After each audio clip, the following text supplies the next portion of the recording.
really a great pleasure for me to introduce in a couple of minutes Justice R.F. Nariman. I know on fairly good authority that he was going to be in his cricket flannels, and he's forsaken that for being with you in jacket and tie. Thank you very much for coming and addressing this conference.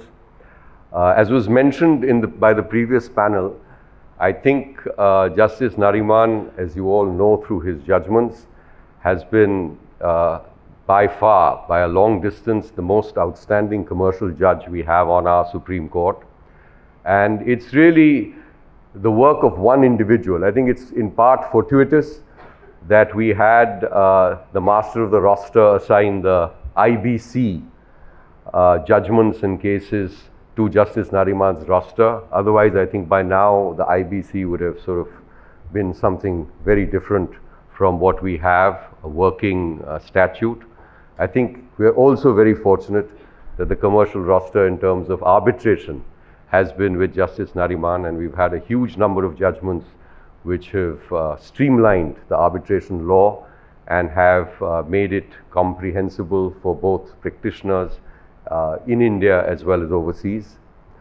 And the final point I think I'd like to make is that there are sort of bleak times sometimes in terms of public perception of the judiciary, and there are good times, but judges are somehow, or the public perception is often associated with an institution. The confidence of the public is often associated with one or two judges. I remember when I was in Bombay, initially there was Justice Pendse, and he commanded such a tremendous public confidence. And then later there was Justice Sri Krishna. And if something went wrong in the single judge, you said, we will take it to either Pendse's court or to Justice Sri Krishna's court.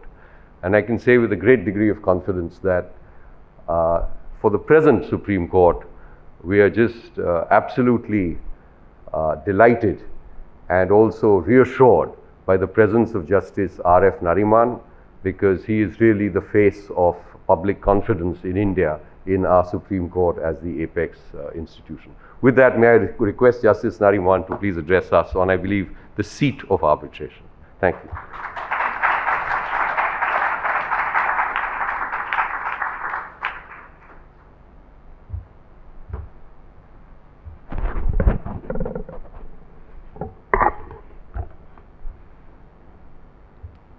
Justice Sri Krishna, Shyam, dignitaries from abroad, ladies and gentlemen. The theme of today's talk has been chosen by me as the scorching of three hydra heads of concurrent jurisdiction when it comes to the setting aside of arbitral awards.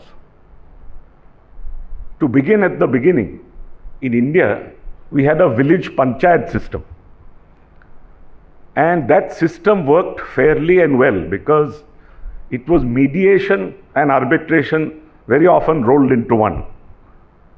And it is only when the courts in British India started controlling panchayat decisions that problems started arising.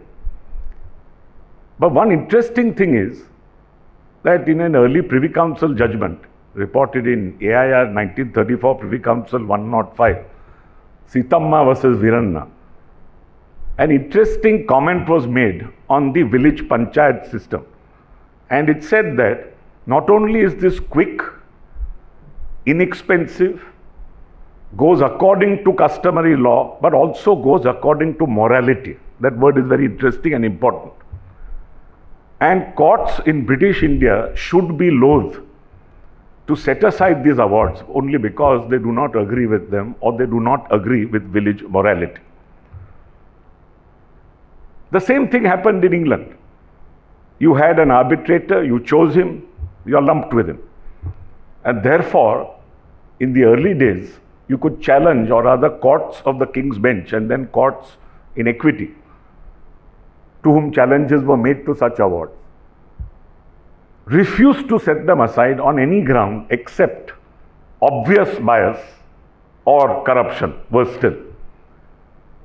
Kent versus Elstop is perhaps the first decision in England in 1802, where the King's Bench started controlling by way of seeing that the arbitrator remains within the law and therefore had this error apparent of law exception, which in Hodgkinson versus Fernie many years later was stated to be a very unfortunate development of the law, because ultimately this is not administrative law and you are applying administrative law principles to arbitration. In America also, Justice Robert Grier in 1854, now this judge was a northern judge and one of the signatories to the famous Dred Scott versus Sanford opinion. He had his own opinion. He again made it clear that courts of equity will refuse to interfere with these arbitral awards, save and except maybe on 3 grounds. One, the obvious one of corruption or bias. The other, no full and fair hearing. And the third, equally obvious, that he stepped outside his jurisdiction. Now, one interesting aside about Justice Robert Grier. Justice Grier ultimately retired in 1871, having been riddled with several strokes.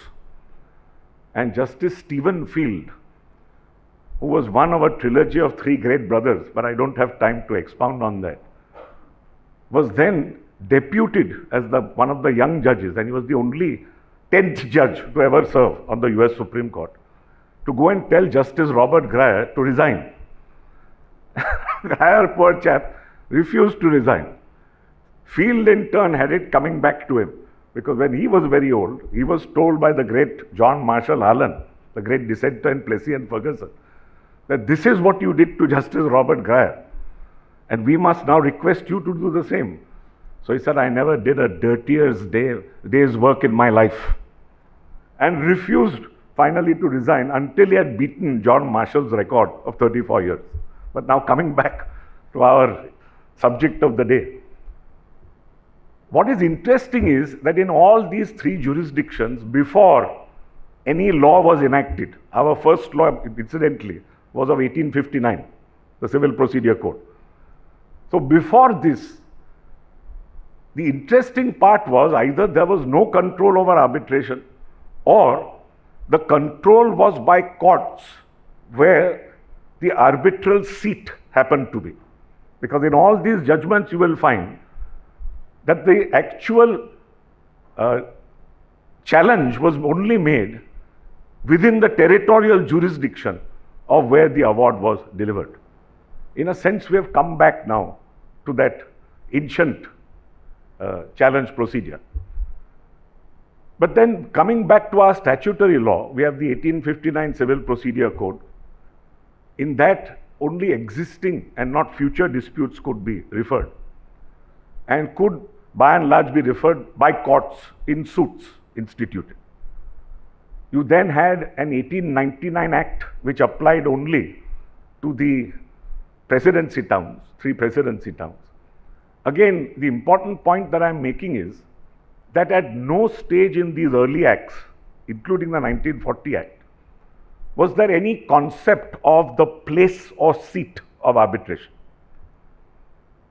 The first time this actually occurs in our country is thanks to the Geneva Protocol. Because the Geneva Protocol, as you all know, was of 1923, just post World War I. And that had as grounds for refusing to recognize and enforce foreign awards the ground that the award has been annulled in the place in which it was made. So you had some shadowy concept of seat in the 23 Geneva Protocol, which then got translated into our law because we were signatories by the 1937 Protocol Convention Act. Then comes the 1940 Act, which is a purely domestic situation act. Again, that act had a couple of features which never included seat, because first and foremost, an award by itself could not be enforced in courts of law. An award had first to be filed in a court of law. After it was filed, the court then heard objections and either allowed those objections or dismissed those objections and then enforced the award. While this was so, court was defined in the original CPC sense, if I may say so. And it was defined by Section 21C of the 1940 Act as meaning any court which, if you were to see the subject matter of the reference and deem it to be the subject matter of a suit, would then have jurisdiction. And that meant that you would go back to sections 16 to 21 of the CPC.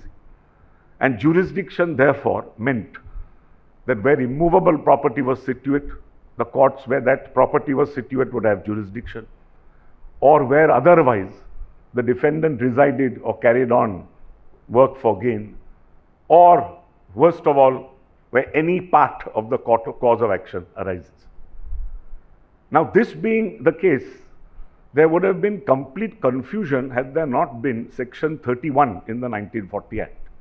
Because Section 31 said that the moment a particular award is to be filed in a particular court, that court then alone has size in to the exclusion of all other courts.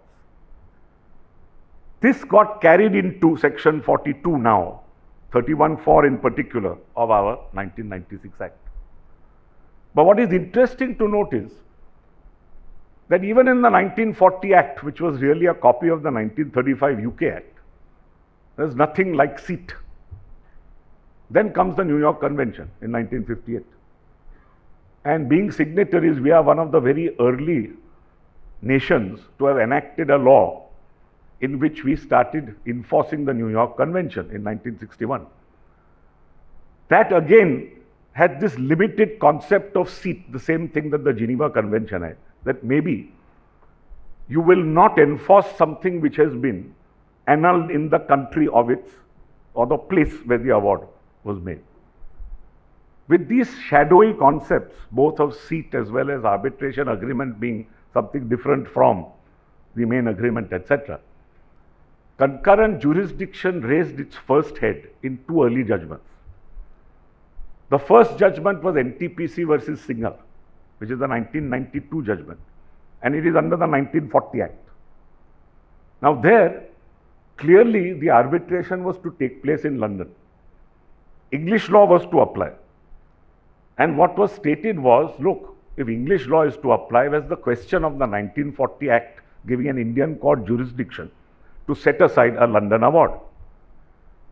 That argument failed on only one ground, and the ground was that Section 9 into brackets B of the Foreign Award Act says that an arbitration agreement governed by the law of India will be outside this Act. And they said an arbitration agreement is part of the main agreement. The main agreement is governed by Indian law, which is the substantive law of the contract, and therefore concurrent jurisdiction raised its first hydra head. So that you could have a London award which passes muster in England being set aside by an Indian court under the 1940 Act. Sumitomo followed suit in 1998. Also a judgment under the 1940 Act. And though it referred to Redfern and Hunter and made the neat distinction between the law of the contract, the law of the arbitration agreement, and the Curial law, unfortunately, exactly the same thing as was applied in Singha was done in Sumitomo, because they said there is no difference between the arbitration agreement, which is part and parcel of a larger agreement, and if the Indian law applies to that agreement, Indian courts get jurisdiction. Now, with this confusion, the first important legislative correction was the fact that Section 9B of the Foreign Awards Act was dropped in the 1996 Act. And the 96 Act now repealed these three older acts, the Convention Act, Foreign Awards Act, and the 40 Act. And now under one rubric had two parts which dealt with arbitration.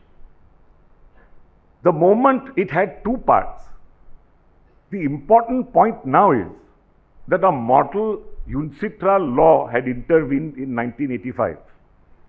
And with that model law taken by the draftsman of the statute, we had certain portions of that law taken and certain portions of the old acts retained. And the problem that arose then was with meshing the two. Now, for example, the old definition of court continued, with one little change, that you can't have courts now of the lowest grade. you must have the principal district court of jurisdiction or the High Court, as the case may be, who have concurrent jurisdiction. The other problem was that despite now defining Part 1 arbitrations as being place or seat centric in section 2.2, you yet had this definition of court which came from the old 1940 Act, a purely domestic act with no view of international law. The other major problem was the UNCITRAL model law very clearly accepted section 9 of our 1996 Act, which was Article 9 of the UNCITRAL model law, by saying that if a party from abroad wants to have recourse to courts in India, where the seat is outside India, but only for interim orders, it may do so. So Article 9 was an exception to Part 1 applying in the model law. Somehow or the other, we didn't translate it into our 1996 Act. Now, because of these two things, namely the old courts come back, and this was not translated, the second Hydra head of concurrent jurisdiction now raises its head. And that was in the famous Bhatia International case. And the judge who decided that case, being a dear friend of ours, was very exercised by the fact that there would be no other remedy. And rightly so, because the model law envisaged this, which our people did not translate into action. So, concurrent jurisdiction this time came in the form of Part 1 applying or not applying. And with the anxiety to apply Part 1 and Section 9 only in particular, the entire baby and the bathwater were applied. In this case, the opposite, instead of just the baby. So the problem now was that when you wanted 9 to apply, the entire panoply of Part 1 comes in, which found its ultimate expose in Venture Global in 2008, where you had a foreign award being treated as a domestic award, with again the second bite at the same cherry. So we had this confusion largely because the model law somehow or the other was not followed so far as Section 9 was concerned. And this got corrected only finally by a 5-judge bench 10 years later, and ultimately pursuant to the Law Commission report by legislation. Because it's only when legislation comes in and now expressly by a proviso says that 9 will apply, bringing the position back to the model law, that we are back to square one. So this concurrent jurisdiction was one other problem, second concurrent jurisdiction. Third problem, the moment BALCO now decides correctly that look, the moment you tie yourself to a seat, it's like an exclusive jurisdiction clause, and courts there alone must apply that law, and those courts alone have jurisdiction to the exclusion of all other courts. Yet, it said the BALCO regime will continue right until 2012, that is the date of delivery of that judgment. So then it fell upon the Supreme Court in subsequent judgments to clarify that this can only be if the seat doesn't happen to be outside, which was then done in turn in the second Reliance case, if I may call it that, in 2015. So that this other Hydra head which had now popped up and was going to continue for all agreements pre-2012 got scotched for agreements pre-2012 by saying that look, if we can divine from the agreement that the seat is not India, it is outside India, sorry, Part 1 is impliedly excluded. So this now was where we were at, when in 2011, slowly but surely, the seat doctrine started getting developed by our courts. We had a flurry of 3 judgments in 2011 itself, just before BALCO in 2012. The first of them was DOSCO by a single judge, where he found that despite the fact that the venue was stated to be abroad in Seoul, Korea, yet since the ICC rules applied, he held the seat couldn't possibly be India, it had to be Seoul. And Seoul therefore, and Seoul's courts therefore would have the exclusive jurisdiction to challenge such awards. The same thing was held in Videocon versus Indian Union of India, so far as Kuala Lumpur was concerned. And the third was Yograj Infrastructure, so far as Singapore was concerned. So you had this trilogy of judgments going in the correct direction. Then comes the very important judgment in Enercon. The author of that judgment was Justice Nijjar, who was the same author in Balco. And that was a peculiarly worded clause because all the three types of laws that would apply would be Indian. So whether it was Curial, whether it was the law of the arbitration agreement, whether it was the law of the contract, it was all Indian law. But the venue was London.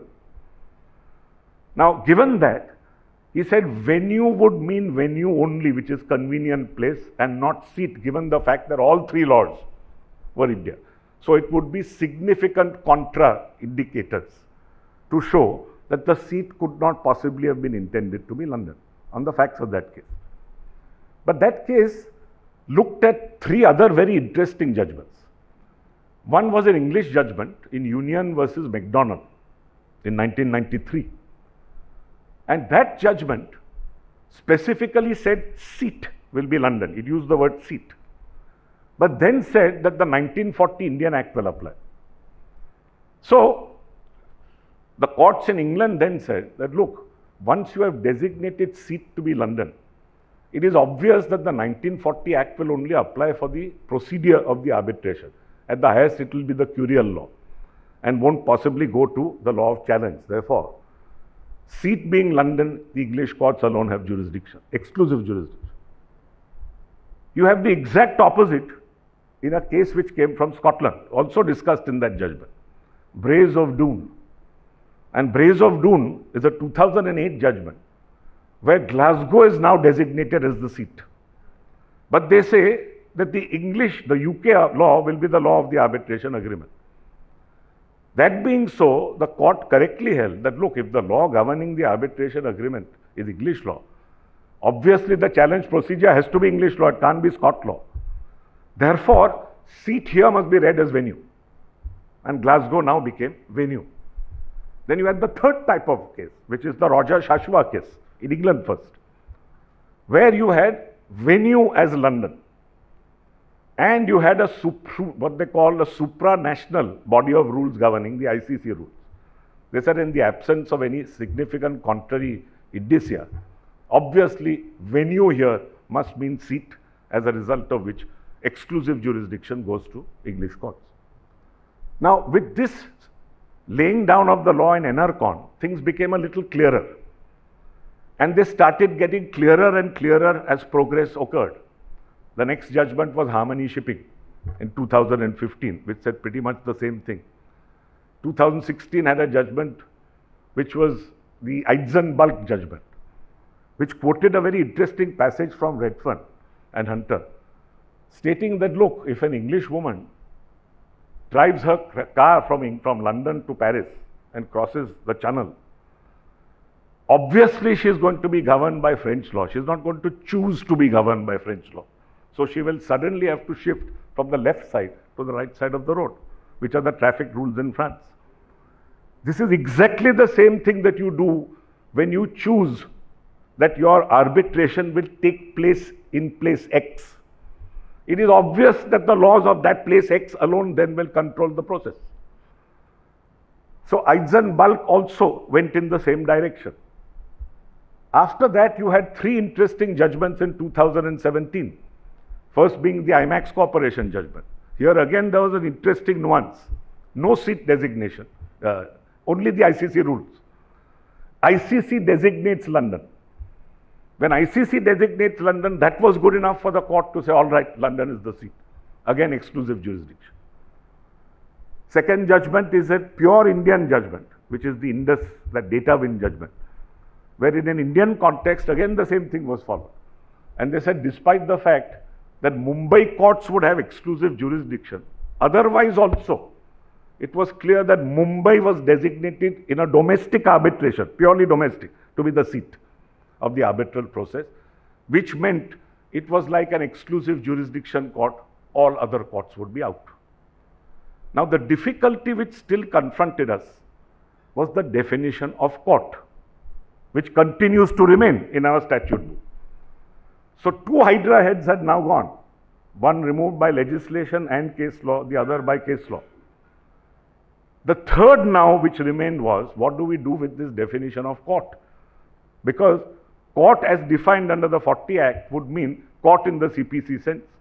So the moment a part of a cause of action takes place in some remote area in Arunachal Pradesh and somebody goes there first with an application, out you go because of section 42. So you've got to go to Arunachal Pradesh for your challenge procedure. When the court was faced with this again in a domestic situation, that is in the latest BJS Soma case, the court then had to resolve a conflict that arose out of the 5-judge bench judgment in Balco. Balco did a great job but left two things. One, the prospective overruling part which was undone by the second Reliance case. And the second and more important, another hydra head of concurrent jurisdiction, but this time in another sense. What Justice Nijjar tried to do was now to infuse the doctrine of seat into the definition of court. And he said, look, we must have seat, which is given pride of place in part 1, also infuse somehow or the other into court. And he did that by saying, subject matter of arbitration is not the same as subject matter of suit.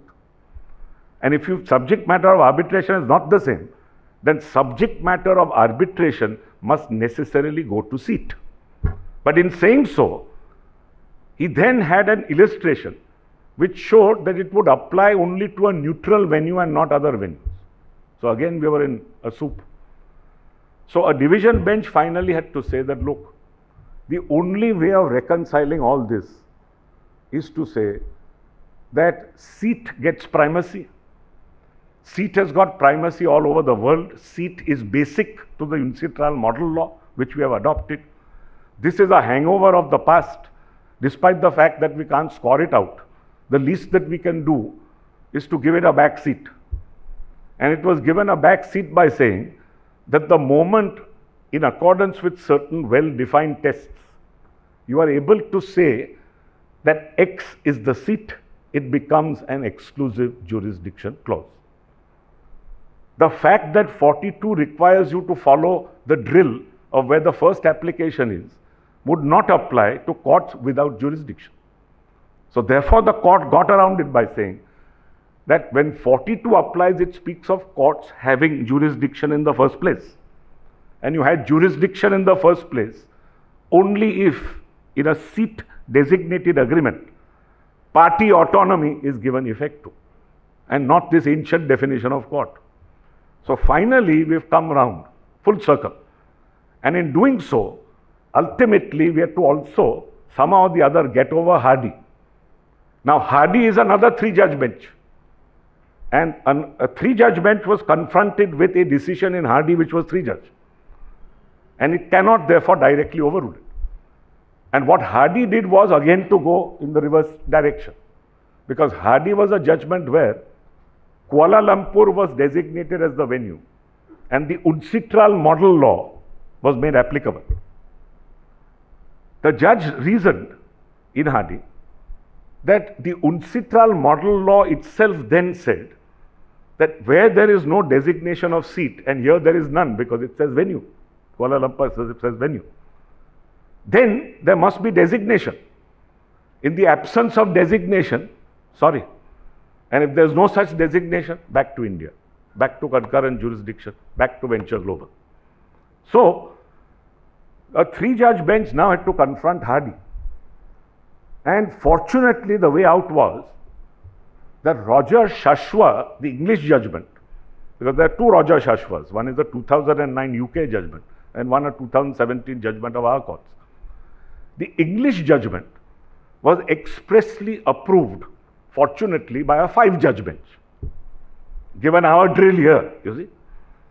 So, since it was expressly approved by 5 judges, and since it said that the moment venue is used, it means seat, in the absence of significant contrary indicia, and coupled with the fact that a supranational body of rules will apply. Now here, you apply that test, Kuala Lumpur is venue, supranational is the UNCITRAL model law, it's not national, and therefore, it must inexorably lead to the conclusion that Kuala Lumpur is the seat, but the opposite conclusion was derived by Hadi. So the court therefore said that Hadi, in not going down the Shashwa route, which was directly approved by 5 judges, is contra to 5 judges. And because it is contra to 5 judges, it is no longer good law. So this last act of cleanup was very important. And finally, therefore, we've come round full circle to the old village panchayat with which I started. That now, even in a purely domestic situation, the moment a seat is found to be designated by the well-settled rules which are laid down in BGS Soma from many judgments, it amounts to an exclusive jurisdiction clause. All other courts are out. So, with this, we are still struggling in the judiciary to set the arbitration law right. So far, like Hercules, the court, I think, has performed about 7 labors. 5 are yet to go. Thank you very much.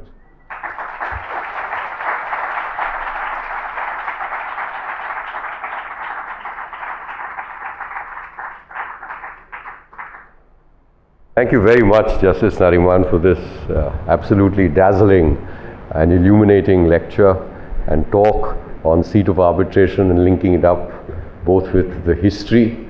It would seem as if there are no challenges ahead which lie, but I suspect that there's going to be all sorts of problems which continue. Yeah. Very well. So several challenges remain. But thank you very, very much for this brilliant exposition. May I request all of the audience to just